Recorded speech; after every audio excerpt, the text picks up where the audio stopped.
Okay, see, Oh go no, ahead. you're fine now. I'm actually in. I see your scheduled live stream.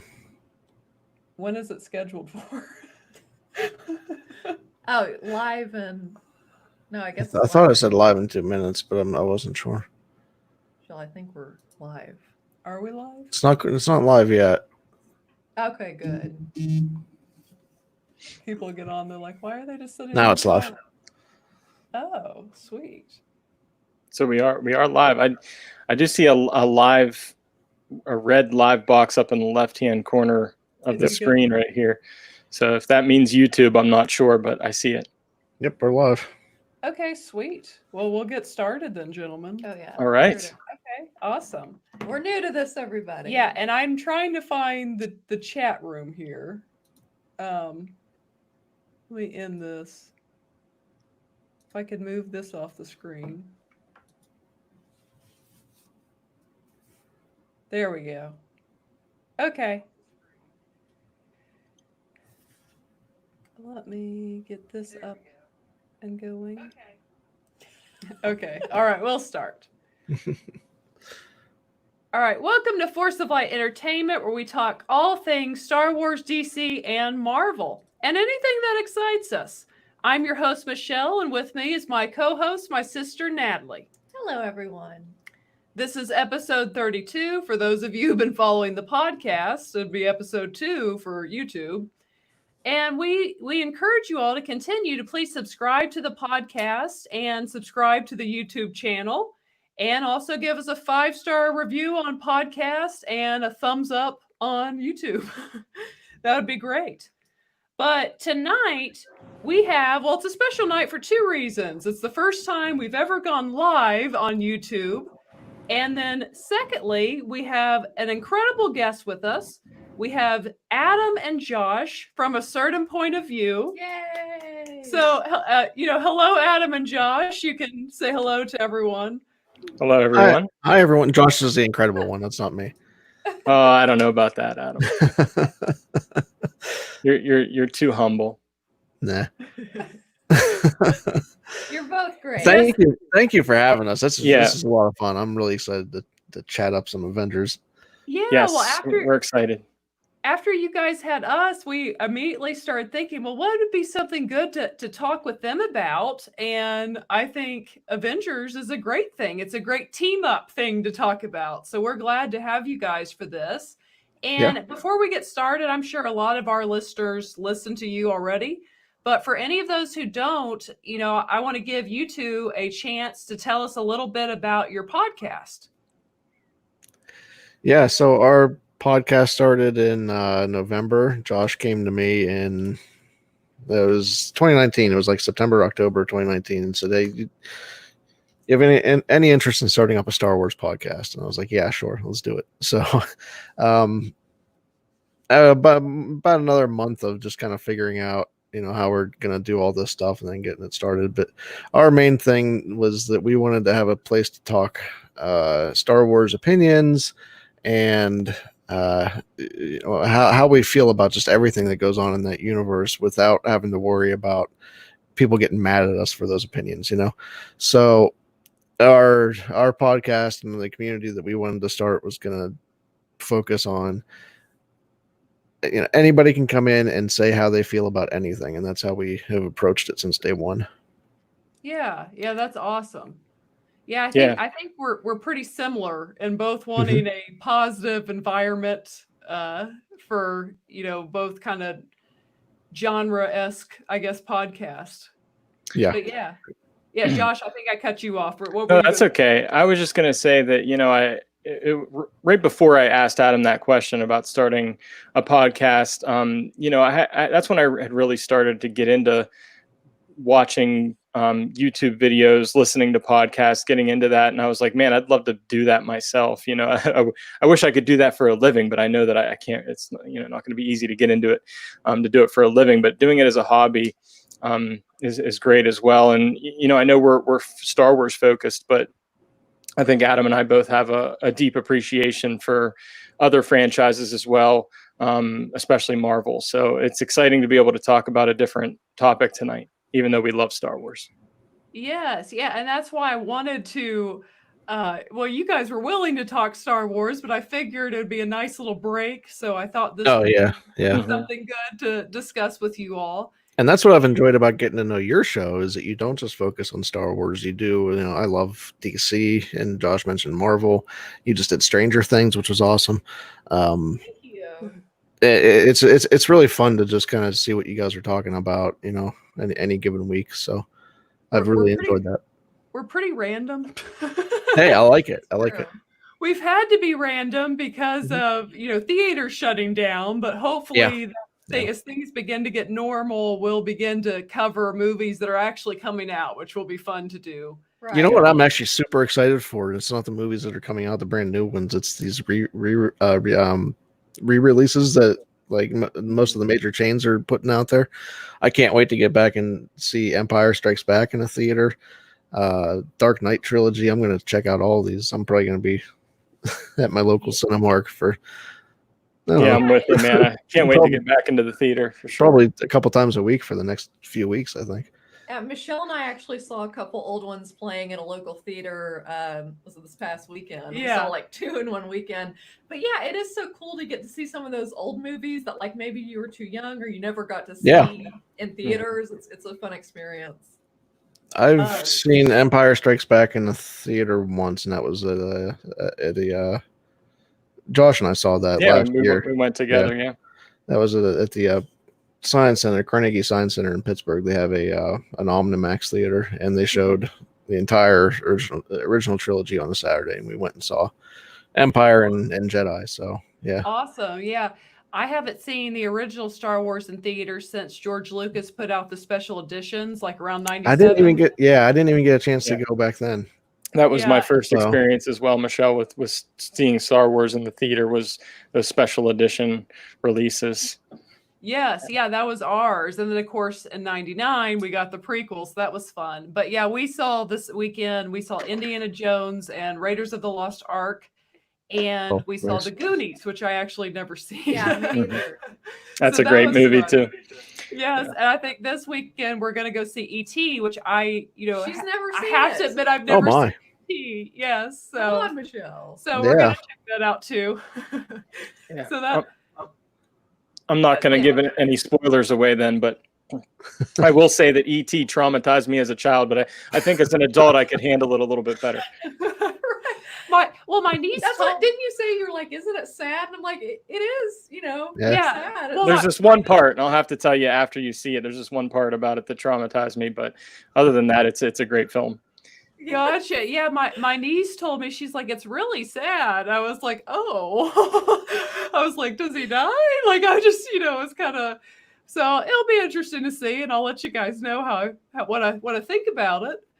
But Yeah. we'll go ahead if you guys are ready and get started tonight. And I want to say hello to the Yeah, it's rough, isn't it? We just call them RFB.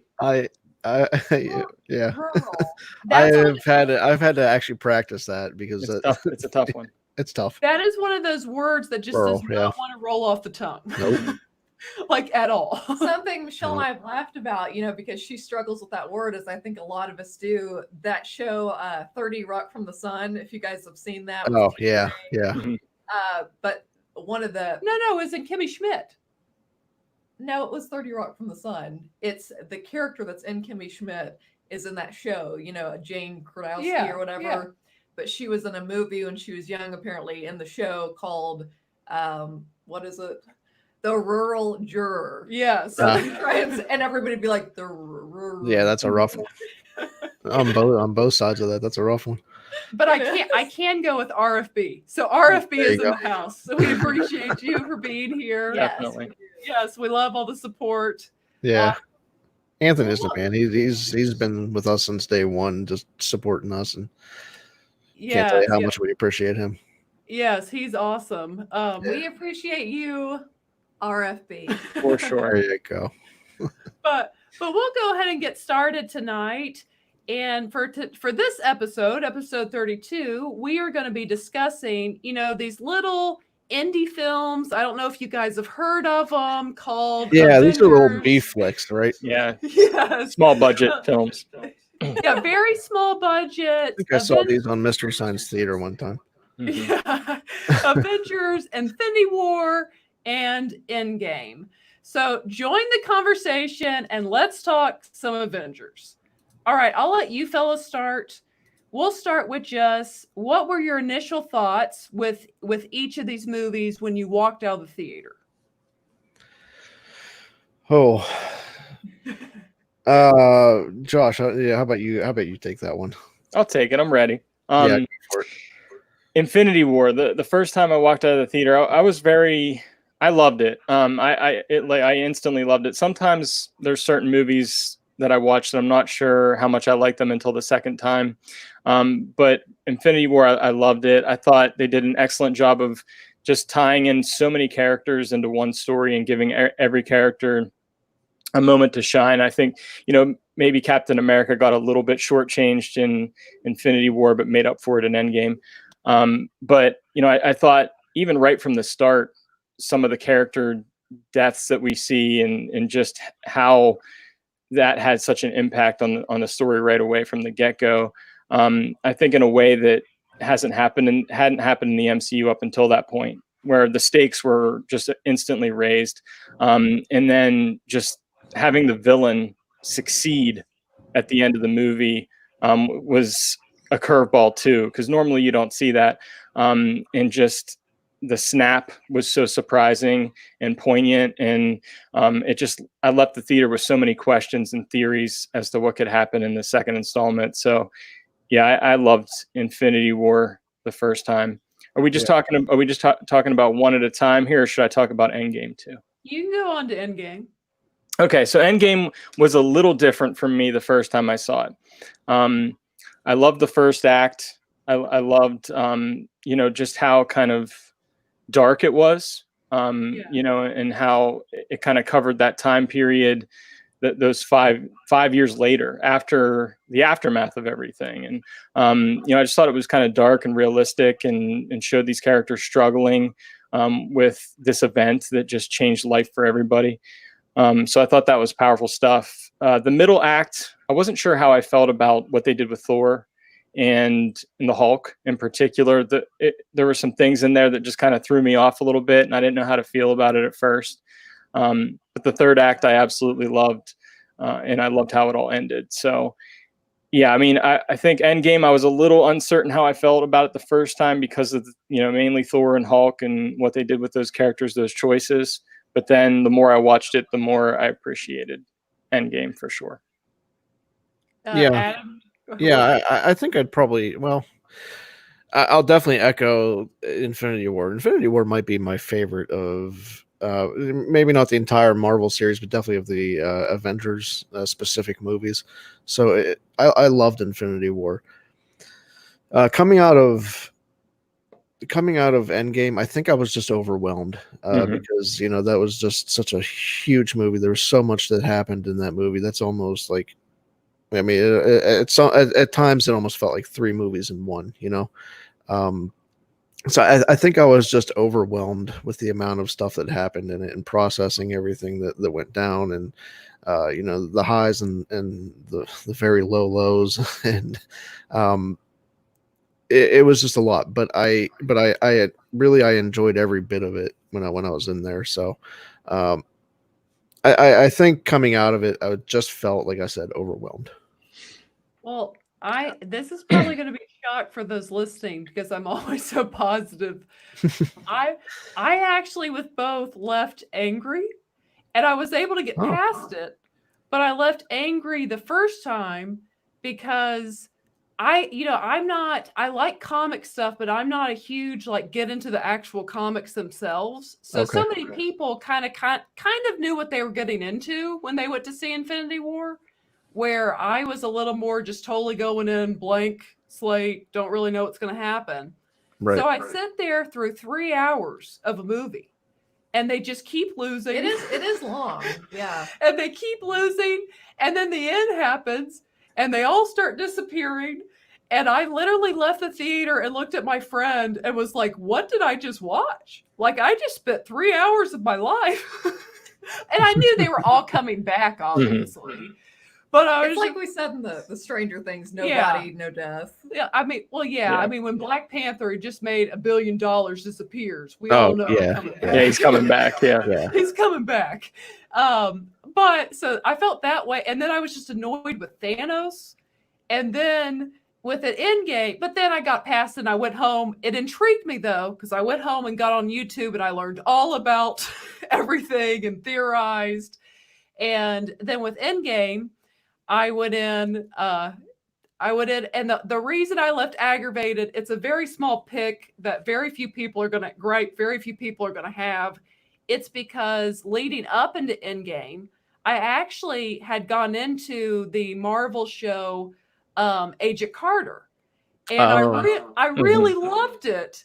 And the whole first season of Agent, which actually is on Disney Plus, by the way, for anyone who wants to watch it, the whole first season of Agent Carter is her character arc is literally her getting past Captain America, like moving on. So it felt like they undercutted that show that I just really loved by him going back and getting with her. So that was why. So that's a little gripe that most people aren't going to care about. But So this is probably Fair. a dumb question, but I'm asking you guys, and Michelle, you might know the answer to this as well. So is Captain America just like an old man now? yeah, he is. Like, so is Yeah. that the end of his character? Like, as Yeah, we're I, gonna- Yeah, I That's mean, the in the last in the question. present Okay. timeline, yes, Yes. yeah. okay. yeah. Yes. So I say that to say, so that's why I left mad. But then I read things that they kind of were able to not totally undo the TV show that then I was fine with. So then I was happy. So I was okay. Michelle, did you want her to be an independent woman? Well, no, she falls in love by the she wants love. she falls in love by the end of season 2 with someone else. I see. And I liked him better for her. He was So, just Mr. Right now, though. She needed Mr. Right. whatever. But anyways, so That's that a good was way to my- look at it.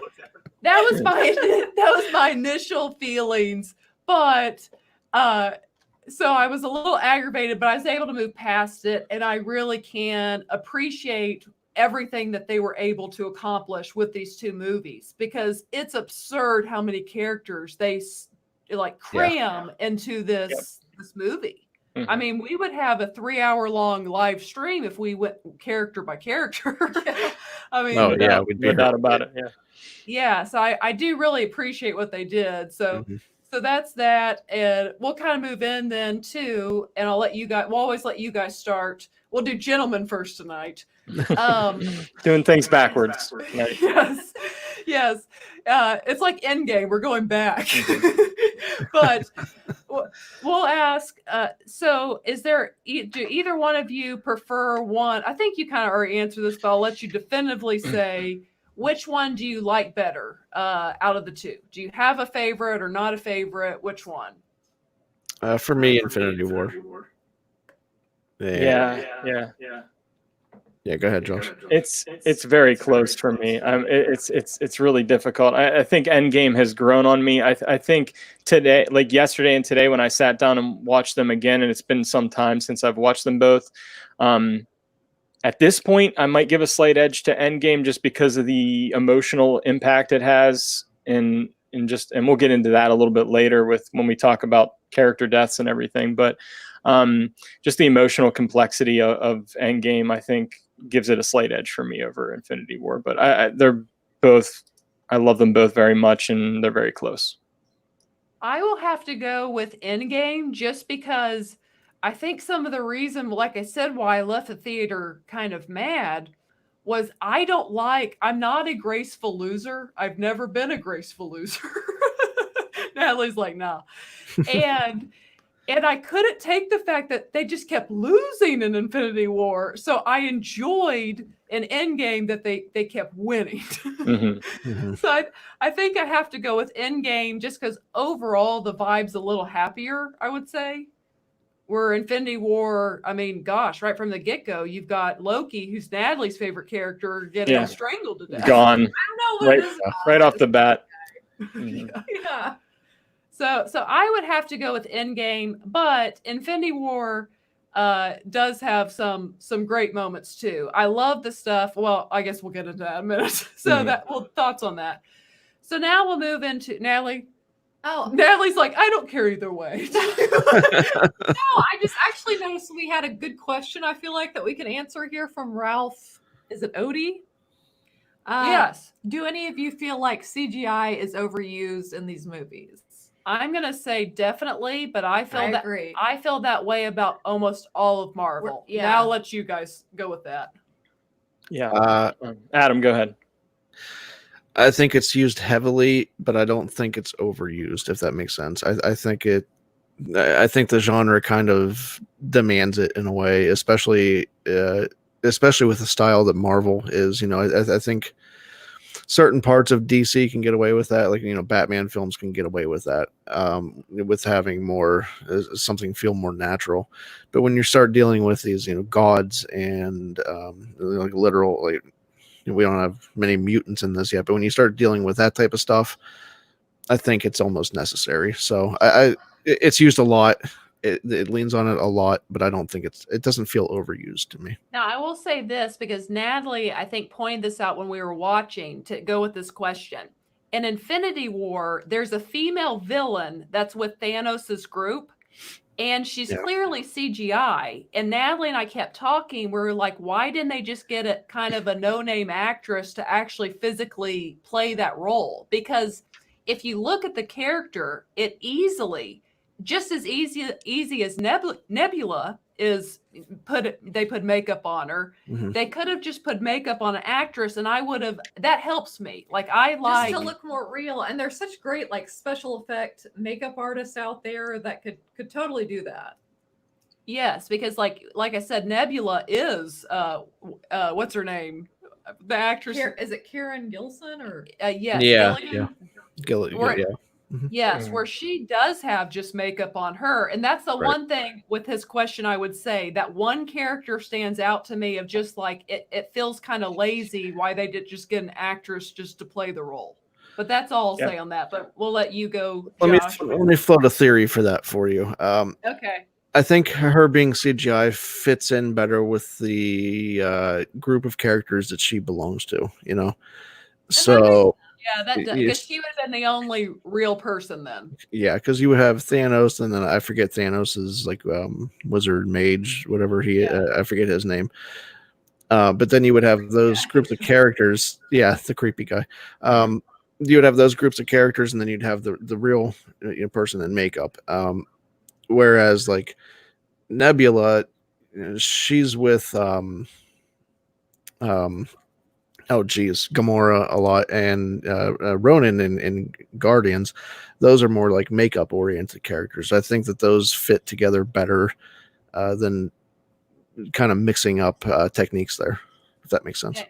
Yeah, no, Adam, you just literally made me think, well, that makes sense. Okay. Yeah, I think that was an excellent answer, actually. That was an excellent point of view. It was. Hey. From a certain point of view. But yeah, I mean, I pretty much agree with Adam's point of view on this. I think the story does make the CGI necessary, and I agree with everything Adam said about that. I do think that sometimes it's noticeable. I think, with CGI, your goal is for it to not be noticeable. But I think there are areas here and there where it's noticeable. But aside from those nitpicks, like I think for as much CGI is used in these films, I think it's done so well. I think it's executed for the most part just on another level. Yeah. So. Yeah, well, great question and great answers. They literally just changed my point of view to that answer. Really? I mean, honestly. But moving on, who are you guys a standout character for each movie? So for me, Endgame is going to be Tony Stark. I mean, just because that's kind of his. I think that's kind of, well, I mean, it's definitely his wrap up movie, but I think that's kind of his. It was a really good swan song for him. Yeah. And then with the sacrifice at the end, and then everything he, was part of leading up to that. I think that was a signature performance by Robert Downey Jr. and the character as well. So For me in Endgame, it's definitely Tony Stark, Iron Man. Infinity War, though, that one's a little different, and I might have to go with Gamora, actually, because so much of the story was so centered on her, and then with what happened with her and Thanos on Boromir, it's you got a lot more of her backstory in this movie, with her as a young child, and then I think that for me was a really central character in that movie. Yeah, yeah. Yeah, I'm glad you went with the characters you did, Adam, because those are two characters that are different from my choices. So I'm glad we're not good overlapping. But I figured I'd probably take your Tony Stark, but I'm glad I didn't. That was Tony was so close, but Yeah. I figured I would spend time talking to him later in this discussion. But I do also want to mention Thanos. You mentioned Gamora, and I think Thanos is almost a protagonist in Infinity War. Even though he's a villain. Interesting, yeah. And because you see that character and where he's coming from, his ideology, why he's doing what he's doing. He believes in this balance that needs to exist in the universe because the resources are finite and they're going to run out and everything. And so even though he's evil, there's this reasoning behind it that seems logical. But as far as standouts for me go, for Infinity War, I got to go with Thor. I think Thor is also a main protagonist in Infinity War, and if he would have succeeded at the end with taking Thanos out, I think he would have been the main protagonist of the film. And I love his transformation as a character that began in Ragnarok and then it carried over into Infinity War, because his appearance changed, his sense of humor changed in those two movies. His comedic timing is just outstanding, and I find myself laughing so many times at that character. But then he also plays the emotional beats really well too, especially that scene with Rocket in the pod that they're in, and he's talking about all these people that he's lost. He's lost his mother, he's lost his father, his brother, his best friend, and he plays that so well. That I just, that really stood out to me. And I love Thor in that movie. And then I think that's why I was so disappointed with where his character went in Endgame. But, I guess that's for another discussion. But when it comes to Endgame, my standout character is Captain America. I think, where he didn't get all the screen time we might have liked in Infinity War, he made up for it in Endgame. He just, despite what was happening, he always stayed positive, and he believed in what they were doing and that they could bring everybody back. And he kept believing in that. And then he even comes face to face with himself in the film. He faces himself and his ideology, because when you think about how Captain America has changed as a character, before, he wouldn't even swear. He was this, very good, straight character that, wouldn't make a mistake. But I think that he's changed a lot, and he's in this movie, he's willing to do whatever it takes to bring everybody back. Whereas before he was very stuck to his ideals and everything. So, and then his story kind of comes full circle with Peggy in the end, even though, if you were a fan of Agent Carter, that might have thrown you off a little bit. I love how Captain's story ended, and he got that love story that he was looking for. So. Yes. Yeah. Good picks on both of them. And it's hard because Tony is so great. Tony's great at both, really, throughout.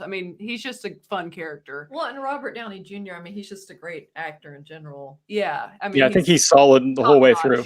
Mm-hmm. Yeah. Yes. But I would have to say for Infinity War, I think I have to give it to, I've got to go with Thor with you, Josh, on that, because he does, like you said, he's so comedic. And then he has these emotional moments, and it makes you laugh every time when he says "Sweet Rabbit" to Rocket Raccoon. Oh, yeah. And their moments just work so great. And then it's just so one of the few triumphant moments I feel like you get in Infinity War is when he comes down with why can't I think of the new weapon's name? Stormbreaker. Stormbreaker. Stormbreaker. You know, out of nowhere, he comes down with Stormbreaker and just kind of saves the day as they were struggling on the battleground. So I've got to give it to Thor on that one, and I understand why you struggle with where they take him in the next one. Because I think they went for a joke, and it was funny when you first saw it, and then you're like, but he's going to stay this way the rest of the movie? Right. I thought maybe about like halfway through the movie, he'd like go to the gym a few times and get back into shape and be the Thor that I recognize, but, you know, that didn't happen. Just magically just lose Because, it. you know, I think as a god that, you know, they shed weight way faster than any of us. You got to think they do. I don't know. Makes you wonder how much he actually ended up eating. Yeah. Yeah, so I would go with Thor for Infinity War, and I'm going to throw out a curveball. I will go with Nebula in Endgame because I think she has some excellent moments. And one of the sweetest moments to me of Endgame, and it just because both their characters aren't very emotional, so it was a good moment, is when Rocket Raccoon, he like grabs her hand when she gets down, you know, back with Tony from the ship. And it's just like, it's so brief, but it's like a very sweet, endearing moment that they have because they both have lost so much.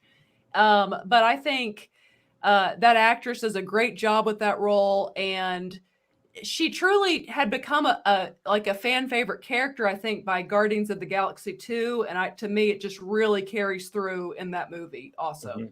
Natalie, do you have a pick? Well, I think in the first one, which is Infinity War. Infinity War. That's what I thought. But yeah, I mean, I'd say it's between Iron Man and Thor. I mean, I think they both did great. And in the second one, I'm gonna try and do a wild card and say Scarlett Johansson's character. Oh yeah, ScarJo's. Yeah. I mean, Black Widow's good. She did kind of sacrifice herself for everybody. She did. Oh yeah, and that will lead me into that was one of the things I left a little aggravated with this movie too. I felt like they gave such a great funeral for Tony, and I was like, well, what about Black Widow? Yeah. Like, and I know they mourn her in this one scene, but I was just like, can we give her a little credit at the very end? Yeah, that's understandable. Yeah. I'm gonna tell on myself and share a dumb moment I had at the end of Endgame, but with Tony Stark's character, and he like he's like definitely dead. Yeah, she's like, is he dead? But I asked Michelle, I'm like, they could bring him back, right? Like he's not really. And she's like, no, I'm pretty sure he's dead, man. Yeah, it was rough. His appearance in that when he's done, it's very disturbing. I think, you know. It kind of is. Yeah, his appearance just it really kind of scared me a little bit. You know what I mean? The way he looks, and he's just kind of charred, kind of from you know, doing the snap and everything, the effect that it had on him. Is it okay if I throw out an honorable mention character for Endgame, by the way? And this is kind of a wild card too. I'm going to throw out Ant-Man. Yeah. Natalie and I love Paul Rudd. So Paul Rudd, and normally he's, you know, comedic relief and everything like that. But I think he has a couple serious moments where he shows his acting chops. I think about the one scene where they visit Tony at his home and they're trying to convince him to do the time heist, and the way what Ant-Man says to him, and he gets real serious for a second about it, you know, about needing to do this. And I just thought that was a great performance right there. And his character kind of stood out a little bit. So it was a welcome surprise. I'll say that. Yes, Ant-Man was great. And I would say my honorable mention for the first one, we both like Star-Lord. Chris Pratt was really comedic and good in the first one too.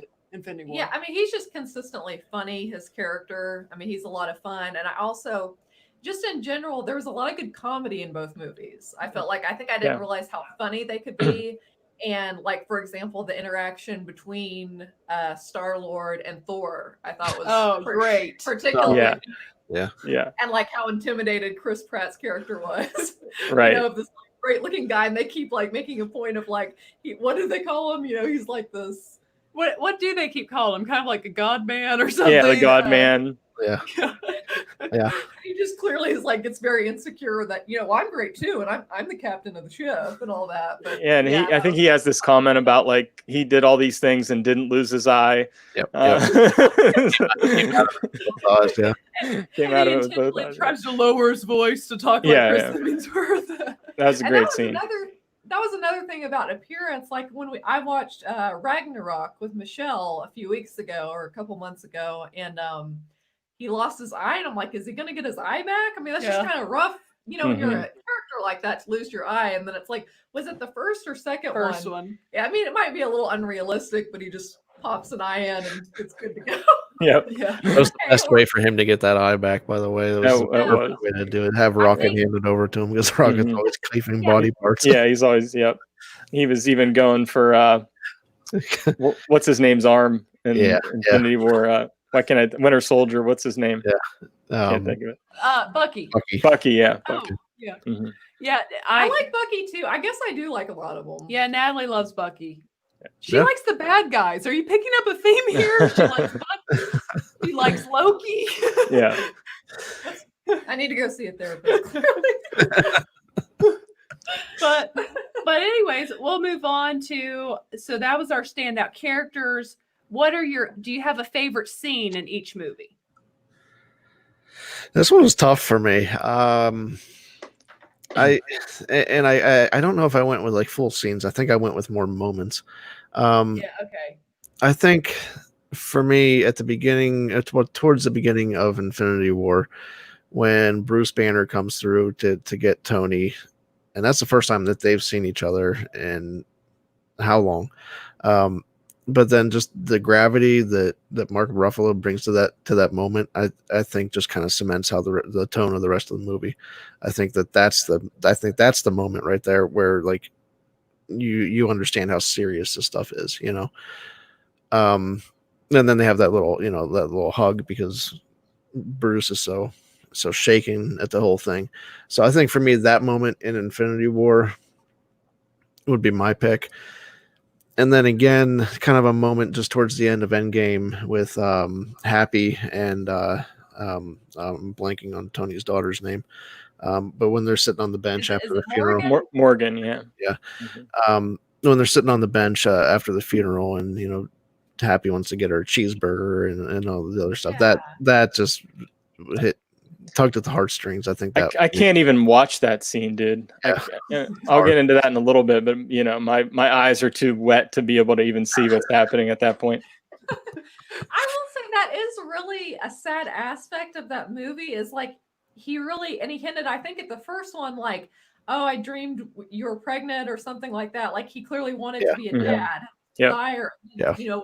In the second movie, we come back and he's got this family now. And like just that aspect was really sad, and the little girl losing her father.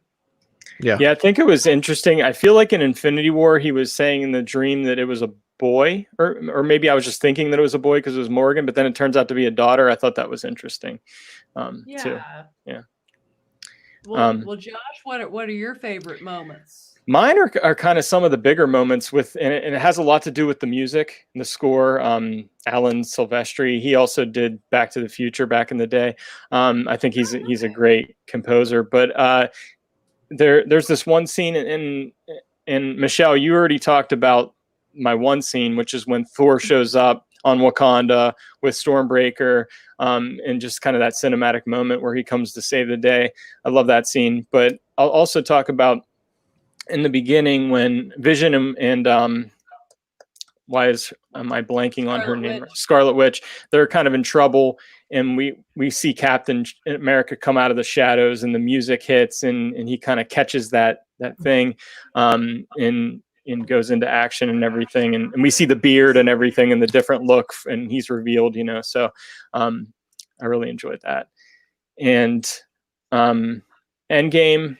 It's got to be the scene when everybody's coming out of the portals, and I love Captain Iron Man and Thor. They're all going to confront Thanos. They're all walking up to him, and there's this low angle camera shot of them walking up, and I love that shot. And then when they confront him, and then Captain's getting like beat down, his shield's cracked, you think you forget that they brought everybody back, for a second. You're like, oh my goodness, how's he going to get out of this? And then, Sam is like on your left, and then all the characters come out through the portals. And yeah, I love that, and the music and everything. So that's got to be my favorite scene in Endgame. Yeah, I'm going to piggyback on you again, Josh. Apparently Josh and I agree on a lot. And my favorite moment in Infinity War is Thor coming down to Wakanda, and just again, it's triumphant. They save the day, and I love Groot says, "I am Groot," and Captain America says, "I'm Steve Rogers." Yeah, like it's just an awesome moment. And then I'd have to say, and I'll give I guess a curveball thus far in Endgame. It's kind of basically parallels that moment, but in Endgame, they're all kind of they're definitely under attack, and all of a sudden someone says something about something's coming from the atmosphere, and when Captain Marvel shows up, it's kind of that same Thor, like, whoa, like, she's just like zooming through ships and just crushing them. And to me, that was like, and of course the moment where finally Captain America, we find out that he's worthy, that he holds Thor's weapon. Yeah. That was an awesome moment. So those two moments for me would be my favorite in Endgame. Natalie, Natalie's like, you have a moment? I might need to rewatch them. Sometimes I have a short memory span. Okay, Natalie doesn't have a moment. I'm struggling right now. Fair enough. It's fine. All of them, right? All the moments. They're all good. She needs to get smoother, that she can just be like, it was so good, I can't even name one of the moments. I did like I said, though, just a lot of the banter between the Avengers is probably kind of like a highlight for me. I mean, just the comedy aspects of it. Yeah, because there is a lot of excellent comedy. So now we'll move from a high to a low. And what is the saddest death of what? We'll combine these movies now. So you get both movies. Which one hits you the hardest? Oh man, Josh, why don't you start? Okay. So first of all, I thought that Iron Man was going to die in Infinity War. When going into the movie, I kind of predicted that would happen, and he didn't, which was good. But when Thanos stabbed him with that blade, he turned the blade on him, and stabbed him with it. I was like, oh man, this is it. But then he survives into Endgame, so I'm thinking, oh, maybe he's gonna live. Maybe he's gonna survive. And then he makes that deal with Captain America that he's gonna come back and do the time heist. But he even mentions, let's get out of this thing alive. Let's bring back what we lost, keep what we have, and not die in the process. And I'm like, oh man, this is not going to a good place. And ultimately, he dies at the end. His sacrifice is what, kind of saves the day. So for me, that one's really tough. I think because of his daughter, Morgan, and just having to see her face that she lost her father, it hits me really hard every time. I have a 3-year-old daughter, and I'm going to admit here, full disclosure, I admitted this to Adam earlier, that I cried when I watched that today, and every single time that I see that scene, it just I'm bawling my eyes out. So it's that's got to be the saddest one for me. Well, I will say, I'll piggyback on that. It's that I'm not even saying that's my moment. Well, it probably is the moment, but what makes it so much like the acting that Gwyneth Paltrow brings to it. When what does she tell him? It's okay. Like it's okay. It's like he can rest. Yes, like it's a very sweet moment, their final moments together, which to me is what does put over the top of it is touching because Gwyneth Paltrow and Robert Downey Jr. are both just such great actors. So yes, that scene is. So it's kind of like she was strong for him. She was. She cries after he dies, but she was like strong in that moment. Hold it together for him, and just basically like, you succeeded. It's okay. So it is a very touching moment. Adam, what is your? Well, it's Tony. It has to be Tony for me, but I want to throw out a mention for Gamora here, the current timeline Gamora, because that was a really turning point moment for a lot of characters, and it was you saw that it wasn't for Thanos. It wasn't just he didn't do it out of malice. Like, he actually mourned her later, and it was hard for him. We saw how it affected Peter, and how Peter Quill, and how that, when they had Thanos to the point where they almost had him, Peter couldn't do it anymore because he lost Gamora. And for me, that was the surprising death in the whole thing. So that one, for me personally, I was expecting either like a Tony Stark or a Steve Rogers death. I was pretty well prepared for one of those two. I wasn't really prepared for Gamora, especially going in there thinking, there's going to be a Guardians 3. So yeah, that's a good point.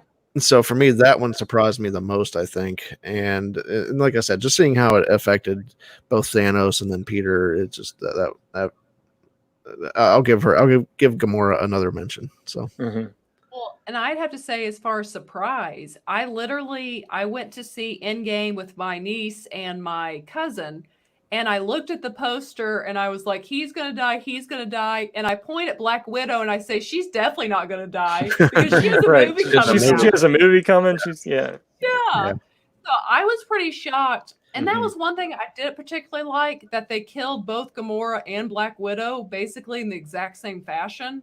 I mean, there was no other way to do it. It just was like, it was kind of like, by the time I was in the second time, I was like, really? We're going to kill Black Widow this way too? Yeah. So that was a tough one too. Yeah. It was a tough one.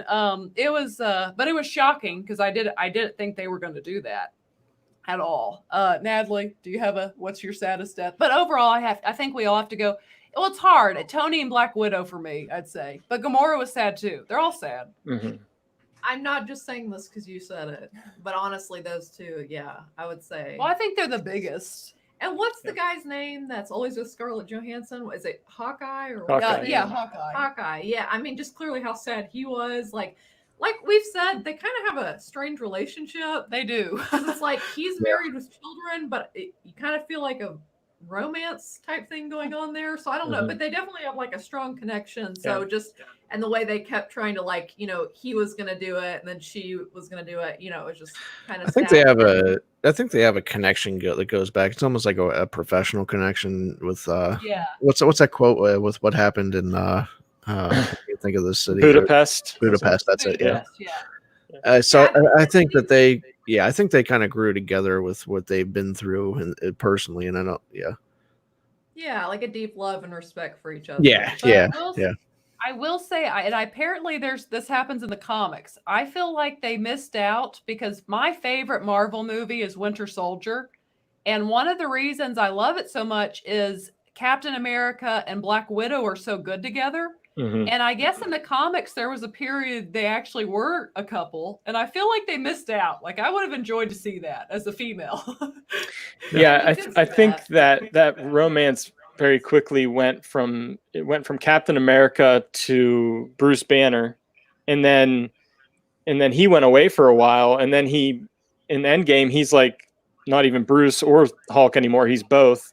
So it's like their romance just kind of went out the window a little bit, as far as Black Widow and Bruce Banner and Black Widow's kind of little romance with Captain America too. So those both kind of just went out the window.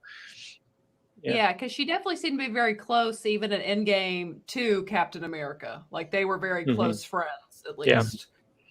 And I think the one thing, and I'm sorry if I interrupted you there, Natalie. I think the one thing about Black Widow's character, is she was all about, like, this was her family, and this was her whole mission, was to get them back. Like, you see how focused she is in the beginning of Endgame on just trying to stay busy and trying to have something to do, because her family's like essentially gone or broken at this point. And I think even though her death is very sad, it serves a very large purpose, and kind of brings her character. I don't know where else her character could have gone after this. So I think, that death had a definite purpose, and her purpose of wanting to bring everybody back. Yeah, it definitely had purpose. I will say, I actually had a thought. The saddest part of both movies that Natalie and I actually agree on is got to be Captain Marvel's haircut when she comes back. And Yeah, that haircut's it's as rough. a female, we're like, oh, It was a bold choice. Yeah, I was a didn't bold understand. I choice. didn't understand why they just changed the look of the character completely after we had just seen a movie with Captain Marvel in the her movie and everything. Yeah, Yeah. it was. And it wasn't even just short, it was the style, kind of like She had almost like You know, like Superman's like Jerry curl. Like, Yeah. like, It was an interesting choice, no doubt. it was. So that was sad. And I just let you guys, any thoughts that you guys have on Thanos as a villain? I will say this. You guys know at this point, I struggle to connect with CGI villains across the board. So Thanos to me, he's kind of like, for starters, his legs are like freaking logs, like all the way down. I mean, guy's got cankles for sure. And he's got kinks for days. yeah, and Chris Pratt, I won't say it, but I mean, he pretty much his character summarizes what his face looks like in the movie, and it's just I don't know, like. People said they found his character so sympathetic, but I don't, because it's like all he wants to do is wipe out half of the universe. And I mean, I guess it's to make everyone who is left have a better life, but it's like I don't have a easy time connecting to that. I don't know. What is you guys' thoughts on Thanos? Because people love Thanos. So I think he's an amazing villain. Yeah. But I'm with you on I can't connect with his reasoning behind that. I mean, it's no matter his intentions. I mean, there's always an intention behind genocide, right? Yeah. And I can't. I have a hard time getting behind that in any form or fashion, you know. But for him as a villain, I want Star Wars to have that type of villain, you know. That he posed such a threat that I don't recall seeing carried out in any type of other series of movies ever that carried on this many years through this many movies that and then to have that villain succeed, actually, you know, he actually succeeded, and then we found a way to fix that. He actually won. That doesn't happen often. So for me, he's an amazing villain. But yeah, as far as the sympathy goes, I can't get behind the sympathy part of it. So I think it's really a good sign that you guys aren't sympathetic towards Thanos. That's probably a really good thing that you don't understand really where he's coming from. I think that probably means you guys are decent people. So that's probably the first question on a litmus test somewhere. but you saw it. I mean, I saw like on so many places, especially on YouTube, people are like, oh yeah, you see that. I really understand Thanos. I'm like, really? I mean, you see that with the Joker, even, you know, you see that with that type of stuff all the time, you know. And I don't know if it's just because we're bringing some like human aspects into these villains, you know. They're not just lusting for power, they're doing these things for some type of different reason, you know. I go back to Joker, you know, he wants to prove a point, you know, and Thanos wants to make life better for half the galaxy, you know. So you're bringing in some weird what do I want to say? You're bringing in some weird like philosophies there, you know, where it's not just a lust for power. It's not just you know, wanting to get back at somebody or vengeance or something like that. It's they're driven by these ulterior motives, which when you look at them in one way can sound not good. It can sound like there's some sort of thought process going on there that's not evil. But yeah, he's a very different type of villain, and I think that's where you get that type of sympathy with people online that see that from a limited perspective, I think. I don't know why my mind's going here, but almost like maybe evil people in real life years ago in the past, you know, evil people that have wanted something that they thought was good for other people or something, but it really was just evil. Like somebody in Germany comes to mind. Well, yeah. Yeah, As soon as you said that, that's what I was thinking. That's a great Mhm. point. That's how they get followers. Right. They do something that, when you look at it from a very limited side of it, it rings true to some people. Right. So yeah, that makes a lot of sense. Well, we will kind of wrap this up with this final question.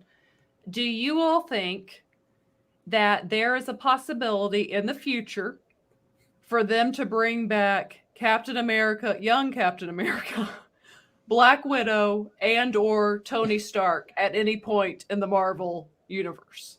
Is there, do you think they will? And is there a path for them to bring them back in the flesh?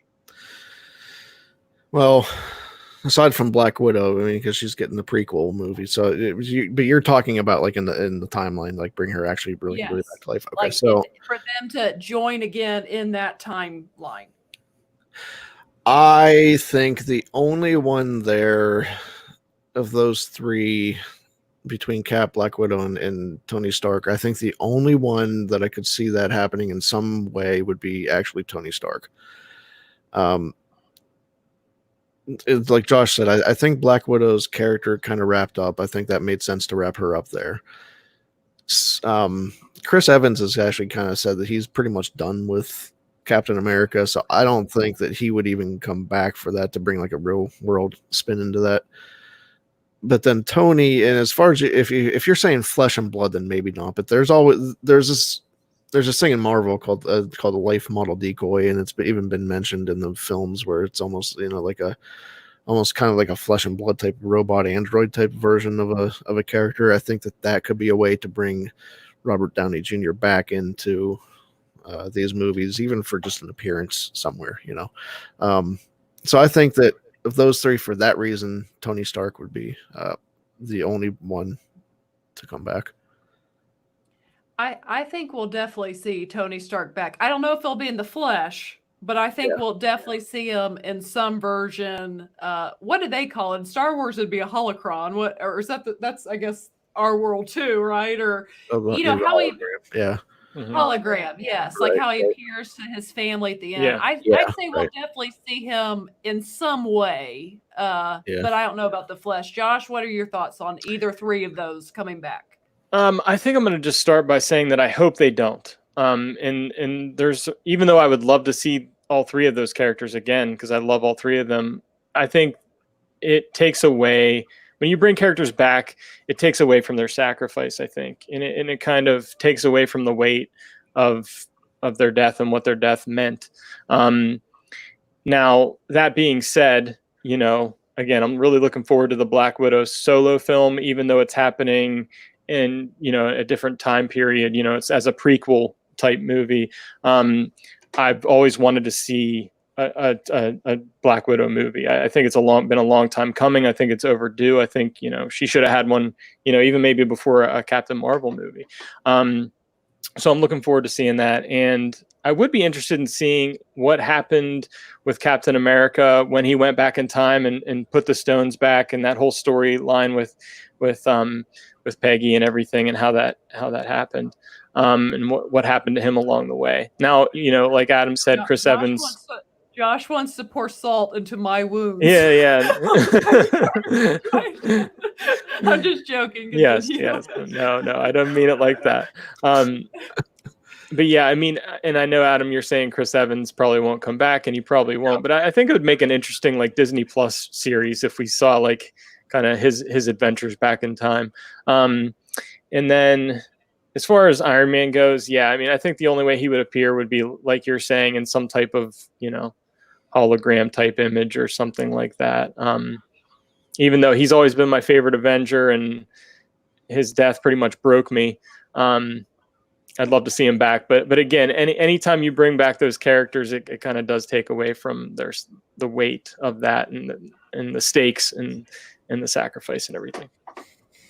I will say, I was thinking as we watched it again, I think Tony will appear in some way, probably not in the flesh, but in that type of version.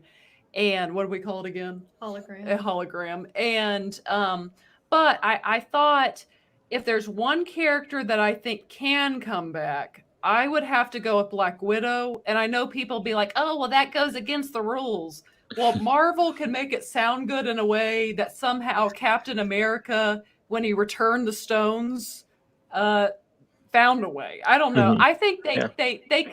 they could come up with something for us to accept down the road if Scarlett Johansson and if they wanted to bring her back down the road. So I think she's the only one I see some wiggle room with. Yeah, I agree with that. I think, when you pose this question, I think she's the one character that I could see them bringing her back in some way into the current timeline.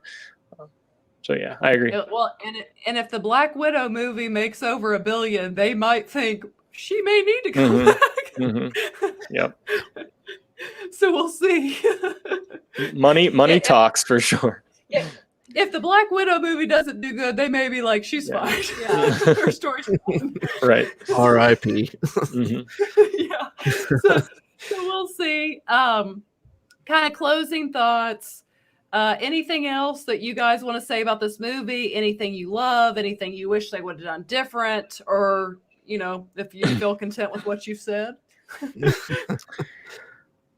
Yeah, I mean, I think as far as franchises go, you guys all know that, Star Wars is my number one and near and dear to my heart. But if I had a number two franchise, it would definitely be Marvel. It was just so exciting seeing all these movies about all these individual characters and them all being so successful, and just, movie after movie after movie, they were just they knocked it out of the park. I don't think there was a really bad one in the whole lot of them. And then to bring it all to I didn't Gesundheit. God bless you. But and then bringing them all together in the way they did in Infinity War and Endgame and the way it all wrapped up, I think they just did a tremendous job. I don't think you can ever duplicate what Marvel did with these movies. And I think they're fantastic, and it was nice getting to talk about them. Yeah, for me, these two movies were just a culmination of 10 years of storytelling. And kind of like Josh said, I don't know. I know that Marvel has more phases planned. I know that we're going to be doing Marvel movies for years to come. I don't think we'll see this level of storytelling maybe again in our lifetime. I mean, this was something that was just unparalleled, that has never been done before. And to see how it all worked so well in the end, it's mind-boggling. And for me, it was just seeing that all wrap up was probably actually the most emotional part of it, because it feels like an end. I know that like I said, I know we're going on. I know we're doing more Marvel movies, but those two movies just felt like the end, and it was such a big milestone moment, I think, just for me as a fan of any type of movie. So yeah, I really love talking about this. Thanks for having me on, and thanks for having both of us on. And thank you very much. Yes, was thanks for coming. Yeah, this is marvelous. I see what you did. I like what you did there. I saved that joke for the end because I didn't want you to kick me out early. He's been holding on to that one. I like it. I have. Yeah, that was sly. Yes, yeah, I'm excited to see. Of course, I wish we would have already seen it, but I am genuinely excited to see the Black Widow movie, because to me it has kind of a Mission Impossible feel, and yeah. Kind of more that spy feel. That's why I loved the Winter Soldier so much. It had that spy element in it. So I'm really excited for that. But it does. These two movies definitely feel like an end to something that we'll never really get again. And I mean, the next phase will probably be good. It'll be different. Yeah. I mean, this is kind of their Skywalker saga, so to say, as far as in the Marvel universe, really. I mean, when you compare it to that, it's kind of the bread and butter, really, for Marvel. Oh, I have a quick question really for you guys. Do you guys like the current Spider-Man, like the one that was in these movies? Tom Holland is Spider-Man forever, and if it ever changes, I'll be mad. He is my favorite Peter Parker, my favorite Spider-Man. He is A+ in my book. Our niece absolutely loves him. She's got a big crush. Yeah. I like Yeah, him quite a lot. Yeah. Yeah. It's Yeah, Spider-Man. I came. Oh yeah, he's one of my favorite characters. And then coming out of the Amazing Spider-Man movies, I was not a fan of Andrew Garfield in that role, and then getting Tom Holland, it's just like this is what I was wanting back then. So I still have a soft spot for Tobey Maguire. I yeah, love Toby, sure. my Yeah, boy. Toby is- I love Spider-Man 2. Spider-Man 2 is my favorite Spider-Man movie still. But yeah, Tom Holland is an excellent, he's an excellent Spider-Man and Peter Parker for sure. yeah, he just fits that role so perfectly. Yeah, he does fit the role very good. He has that Well- that genuine, like, almost awkwardness, I think, that Andrew Garfield never had. Mhm. Yeah. And that's a lot of what Peter Parker is, and I just love how he does that. Love it. So Yes, yeah. Well, thank you guys for coming on. And I want to tell, most of you that I see on the chat, I know follow them already. But for those listening on the podcast, if you guys have not gone out and checked out a Certain Point of View podcast, we highly recommend that. You can find them on podcast or you can find them on YouTube. Again, A Certain Point of View, and check Josh and Adam out. They talk all things Star Wars every week. They have a great show if you love Star Wars, which you probably do if you listen to this channel. So I encourage you to check them out. But I just want to say thank you again, guys, for coming on. Thank you. Yes, no awesome. problem. Thanks for having us. Yeah, thank you guys for having us. It's been a blast. We'll have you again. Yeah, when I cool. need some help Sounds talking good. Marvel, when I need help talking Marvel, I'll bring you on because Natalie's not not much help on the subject. I tried. Yeah, I know Adam mentioned it earlier, but I also really enjoyed the Stranger Things discussion. I'm currently in the middle of rewatching season 3, and that's one of my favorite shows as well. And I'm looking forward to season 4 whenever it comes out. So enjoyed that a lot. Yes, and on the Marvel talk, getting Hopper to play an Alexei. That's a Russian. Yep. That's an interesting connection. Yeah. His character's name is Alexei in Black Widow, and he's a Russian. So that'll be fun. But thank you. Yes, we love Stranger Things too. But thank you guys, and we appreciate you all for joining this conversation. I encourage you to check out all of our previous podcast episodes. And if you want to reach out to Natalie and I, you can find us at Force of Light Entertainment on Twitter, Instagram. I'm Michelle 34 on Natalie, and I am Natalie on Twitter, and and you can find these guys at a certain view on Twitter. You guys have an Instagram too, don't you? No Instagram for us. We have Twitter and Facebook. Twitter, you can find them at a certain point, as a certain point of view, I believe. Twitter is Certain POV Pod, and then Facebook is From a Certain Point of View. Awesome. Yeah, check them out. And again, we appreciate you guys for joining the conversation. And next time, let's talk some more movies. All right, thank you, everybody.